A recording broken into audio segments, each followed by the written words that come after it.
High friends, PSC clerkship 2024-এর part 1 এক্সামের কিন্তু আর বেশি দিন নেই। পুজোর 4-5 দিন বাদ দিলে তোমাদের কাছে 32-33 ডেজের মতো বাকি আছে। তো আজকে আমি তোমাদের লাস্ট 1 মান্থে কীরকম স্ট্র্যাটেজি হতে পারে সেটা সম্পর্কে একটা সম্যক ধারণা দেব। তো বলে রাখি, আমি 2019-এর পিএসসি ক্লার্কশিপ সিলেক্টেড ক্যান্ডিডেট, যদিও এখন এই সার্ভিসে নেই। তো দেখো, প্রথমে হচ্ছে তোমাদের যে ইম্পর্টেন্ট সাবজেক্ট সেটা হচ্ছে ম্যাথামেটিক্স। দেখো, এখানে তোমাদের চেষ্টা করতে হবে 30 আউট অফ 30 স্কোর করার, কারণ এখানে যে অঙ্কগুলো থাকে সে খুবই বেসিক থাকবে এবং একটু ঠিকঠাক যদি তুমি প্র্যাকটিস করো এখানে অবশ্যই 30 আউট অফ 30 তুমি স্কোর করতে পারবে। তো প্রথম কাজ কি হবে তোমাদের? প্রথম কাজ হচ্ছে এখানে তোমাদের সিলেবাসটাকে দেখা। সিলেবাসের মধ্যে যদি এরকম কোনো টপিক থেকে থাকে যেটা তোমার এখনও কভার করা হয়নি, তুমি সেটাকে ইমিডিয়েট কভার করো। এটা হচ্ছে তোমাদের প্রথম কাজ। আর যাদের সিলেবাস কমপ্লিট হয়ে গেছে তারা কী করবে? দেখো পিএসসি সিলেবাস দিলে অনেক সময় পিএসসি আউট অফ সিলেবাস থেকেও কোশ্চেন করে। তো সেক্ষেত্রে তোমরা ম্যাথে কী করবে? যেরকম ধরো 2Dর ওখানে খুব সম্ভবত রেক্ট্যাঙ্গেল এবং স্কোয়ার দিয়েছে, কিন্তু তোমরা যেমন সার্কেল বা যেগুলো ত্রিভুজ আছে বিভিন্ন ধরনের, ওগুলোর ধরো তোমরা সূত্রগুলো একটু পড়ে নিতে পারো, বা 3Dর বেসিক সূত্রগুলো পড়ে নিতে পারো, যেন বেসিক যদি কোনো ওখান থেকে অঙ্ক দেয় সেখান থেকে যেন তোমরা করতে পারো। এটা হচ্ছে দুটো কাজ। এবং এই দুটো কাজ তোমাদের হয়ে যাওয়ার পর আর তোমাদের কিছু করার দরকার নেই। তোমরা শুধু মক টেস্ট দেবে এবং যদি পারো তোমরা পিএসসি যে সমস্ত প্রিভিয়াস ইয়ারের পরীক্ষা হয়েছে সেটা যে কোনো এক্সামই হতে পারে, সেই এক্সামগুলো তোমরা কোশ্চেন পেপারগুলো তোলো এবং তুলে সেগুলো তোমরা সলভ করো। তাহলে দেখবে তোমরা যখন পরীক্ষায় বসবে তখন দেখবে অনেকটাই সোজা লাগছে। আর পিএসসি ম্যাথে কোশ্চেনটা খুবই বেসিক করে। তো সেক্ষেত্রে আমার মনে হয় যে তোমরা অবশ্যই 30 আউট অফ 30 ক্যারি করতে পারবে। এটা হচ্ছে ম্যাথে। আর নেক্সট হচ্ছে ইংলিশের ক্ষেত্রে তোমাদের স্ট্র্যাটেজি কীরকম হবে? দেখো, তোমরা অনেক পড়াশোনা করেছো, গ্রামার, ভোকাব। এবার দেখো, এখন কিন্তু পড়াশোনার চেয়ে বেশি দরকার সেটা হচ্ছে প্র্যাকটিস। তোমরা যদি প্র্যাকটিস না করো, এক্সাম হলে গিয়ে কিন্তু তোমরা অপশন দেখে কনফিউজ হয়ে যাবে, এ হবে, বি হবে, নাকি সি, নাকি ডি। তো সেক্ষেত্রে আমার অনেস্ট যেটা সাজেশন সেটা হচ্ছে তোমরা এখন যত দূর সম্ভব প্র্যাকটিস করো। প্র্যাকটিস না করলে কিন্তু ভাই এক্সাম হলে গিয়ে তোমরা কিন্তু 2-3টে অপশনের মধ্যে কনফিউজ হয়ে যাবে। তো দেখো, প্র্যাকটিস কোথা থেকে করবে? প্রথমে বলবো, তোমরা যে কোনো একটা বাজার চলতে একটা বই কেনো, মক টেস্টের, যে কোনো হতে পারে। ওখান থেকে তোমরা মকগুলো দাও এবং চেষ্টা করো পিএসসির যে পিওয়াই কিউজগুলো আছে, সেটা ডব্লিউবিসিএস প্রিলিমিনারি হতে পারে, অন্যান্য যে কোনো এক্সাম হতে পারে যেখানে ইংরেজি আছে, ওখান থেকে তোমরা সমস্ত যে পিওয়াই কিউজগুলো আছে ইংরেজির সেগুলো সলভ করো।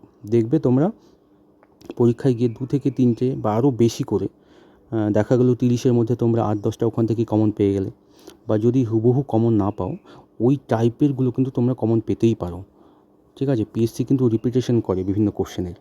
আর যারা ভাবছো যে গ্রামারটা আরেকটু রিভাইজ করবে, যে টাইম আছে, তারা কিন্তু এই বিষয়গুলো একবার দেখে নিতেই পারো। আর আমার যেটা স্ট্র্যাটেজি ছিল যে এই প্রিপোজিশন পার্টটা আমি ভুলে যেতাম। তো এটা আমি কী করতাম, এক্সামের 1 বা 2 দিন আগে এটাকে আমি ভালো করে পড়ে নিতাম, কারণ এটা আমি সবসময় ভুলে যেতাম। ঠিক আছে?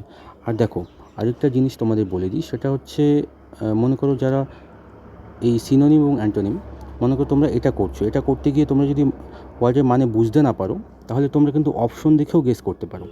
এবার যদি দেখো তোমরা 4টে অপশনের মধ্যে 3টে একই রকম অপশন, বাকি একটা আলাদা, সেক্ষেত্রে কিন্তু তোমরা একটা গেস ওয়ার্ক করতেই পারো। ঠিক আছে? তো এটা হচ্ছে ইংরেজি নিয়ে। দেখো, ইংরেজি আবার বলছি, অঙ্ক ইংরেজি এখন হচ্ছে অঙ্ক ইংরেজি বেশি বেশি পড়াশুনো করার চেয়ে বেশি প্র্যাকটিস করো। আমার মনে হয় এতে তোমাদের বেশি সুবিধা হবে।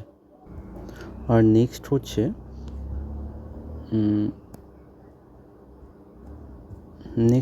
এই জিকে। দেখো, জিকে পোর্শনটা তোমরা কীভাবে পড়বে? জিকে পোর্শনে দেখো, তোমাদের পিএসসি যে এবারে ফুড এসআই হলো এবং মিসলেনিয়াস হলো, তো এই দুটো পরীক্ষার কোশ্চেন প্যাটার্ন দেখে মনে হচ্ছে পিএসসি ক্লার্কশিপটা কিন্তু এতটা মডারেট টু টাফ হবে না। ইজি নয় তো ইজি টু মডারেট হতে পারে। দেখো, সেক্ষেত্রে আমি আবার একই কথা বলবো, তোমরা মক টেস্টের যে কোনো একটা বই কিনবে এবং সঙ্গে পিওয়াইস কিউজ করবে। দেখো, কারেন্ট অ্যাফেয়ার্স নিয়ে যদি আমি একটা কথা বলি, যারা কারেন্ট অ্যাফেয়ার্স এখনও পড়ছো না বা জমিয়ে রাখছো, তাদের ক্ষেত্রে একটা কথাই বলছি, দেখো শেষে গিয়ে কিন্তু তোমরা কারেন্ট অ্যাফেয়ার্স নিয়ে কিন্তু ডামাডোলে পড়ে যাবে। কারণ কারেন্ট অ্যাফেয়ার্স কিন্তু পরে কনফিউশন হয়ে যাবে তোমাদের কাছে, কোনটা পড়বো কোনটা পড়বো না। তোমাদের বলবো এখন থেকে অ্যাটলিস্ট 30 মিনিট করে তোমরা কারেন্ট অ্যাফেয়ার্সের জন্য দাও। আর কারেন্ট অ্যাফেয়ার্স নিয়ে একটা কথা, যে সমস্ত হচ্ছে ইন্টারন্যাশনাল ওই ধরো অ্যাপয়েন্টমেন্টগুলো থাকে, যদি তোমাদের সম্পূর্ণ নামটা যদি তোমরা মুখস্থ নাও করতে পারো, যেমন নোবেলের নামগুলো এতই বিদঘুটে হয় যে মুখস্থ করার মতো মানে খুবই কষ্ট হয়। তো সেক্ষেত্রে তোমরা একটা কাজ করতে পারো, এরমভাবে পড়বে যেন পরীক্ষায় অপশন দেখলে যেন তোমাদের সেটা মনে পড়ে যায়। তো কারেন্ট অ্যাফেয়ার্সের ক্ষেত্রেও আমি বলবো যে যেগুলো কারেন্ট ইভেন্ট রয়েছে সেগুলোর দিকে ফোকাস দিতে, বেশি ডিপে যাওয়ার দরকার নেই। তারপর যেমন ধরো যাদের মনে হচ্ছে যে এখনও আরেকটু রিভাইজ বাকি আছে, তারা এই জায়গাগুলো একটু ভালো করে দেখতে পারো। হ্যাঁ, পলিটিতে পার্লামেন্ট এখানে লিখিনি, পার্লামেন্টটা একটু ভালো করে দেখতে হবে। আর স্ট্যাটিক জিকে দেখো, স্ট্যাটিক জিকের জন্য বেস্ট বই তো লুসেন্ট জিকেই আমি বলবো।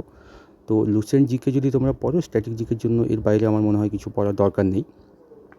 তো এই হচ্ছে মোটামুটি। তো আমি আরেকবার সামারাইজ করে দিচ্ছি। দেখো, এই আমার 6-7 মিনিটের ভিডিওতে আমি কি বললাম দেখো। 1 নাম্বার হচ্ছে তোমাদের যে কোনো একটা বাজার চলতি বই কিনতে হবে মক টেস্টের। 2 নম্বর হচ্ছে তোমাদের পিওয়াই কিউজগুলো ধরতে হবে। তুমি যদি সারাদিনে 7-8 ঘন্টা পড়াশুনো করে থাকো, সেক্ষেত্রে তোমাদের 70 to 80% টাইম এই দুটোতেই দাও।